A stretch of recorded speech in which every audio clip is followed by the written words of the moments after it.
Welcome to another episode of Behind the Scenes at Level 1 Restoration. Today we're going to take a look at this 1970 Plymouth Superbird. This car is a total survivor.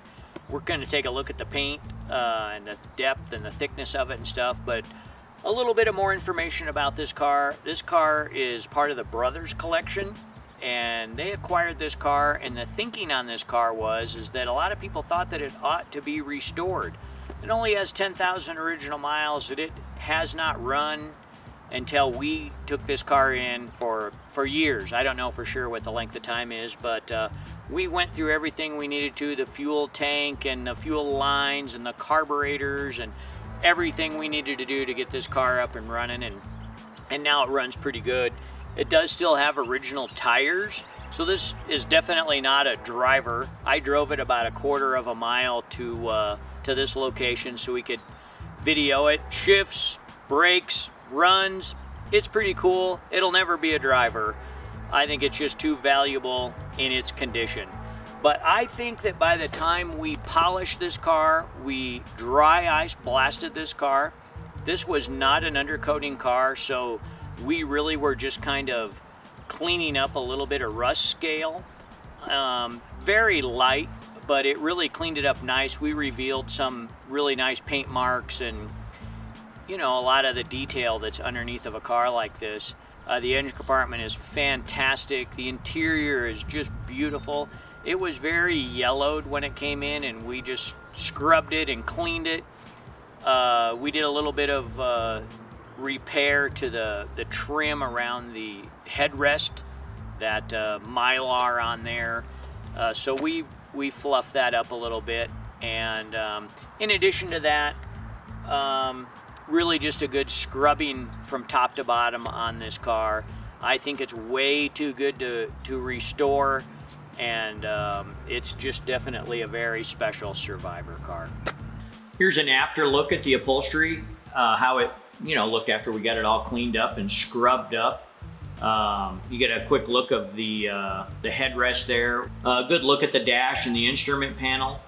You can see little areas there by the radio where some of that original black paint got chipped off of there. I'm not sure how that happened on such a low mile car.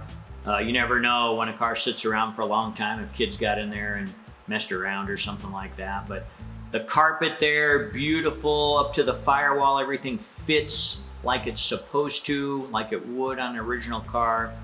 Interesting, the glove box alignment there is not all that great.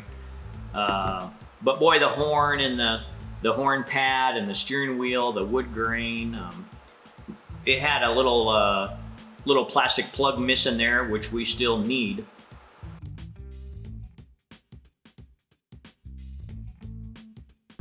I'm gonna get out my handy dandy paint gauge here. We're just gonna kind of take a look at where this is. I'll give you an example of what a 1970 Plymouth would be. 3.0, that's a pretty good amount of paint for one of these. We'll take a look at the fender here. 2.6. We'll go to the door here. 2.3. This really typical for a car of this vintage. 2.5. I've paint gauged literally dozens of these cars, recorded them. This is really exactly what I would expect. 2.3 again on this car here. If we come around here, I'll check another part of the trunk lid. 2.6. You can see, it's got some nicks and a couple of scars here and there, but boy, this is original B5 blue paint. They're only original once. 2.2. Like I mentioned earlier, this belongs to the Brothers collection. 1.4 there. They have quite a number of original unrestored cars. That one didn't take because of the curve. Same 1.4 all the way around here to the other side. 2.9, 2.6. Very typical, absolutely original paint car. HEMI. I love the The blue, black, white, the three colors are really fantastic on this car. Pretty cool inspection sticker there from the Commonwealth of Massachusetts, where this car was found in a barn, literally a dirt wood floor barn. For that fact, it has survived pretty well. Yep. The dry ice blasting really helped this car out a lot, but you can see the reality of it there. It's not shiny anymore. It's not, you know, the air cleaner assembly and stuff like that, but pretty amazing. It could be scaly and rusty. It's done pretty well. Yeah. Show some age. Yeah, absolutely, which is fine. It's a very credible car. Very correct. Outside of a master cylinder, I think everything under the hood is correct for it. Totally, yeah. Amazing battery cables there. They've had jumper boxes and battery chargers put on them, but they're real. Firewall's never been drilled, hasn't had gauges.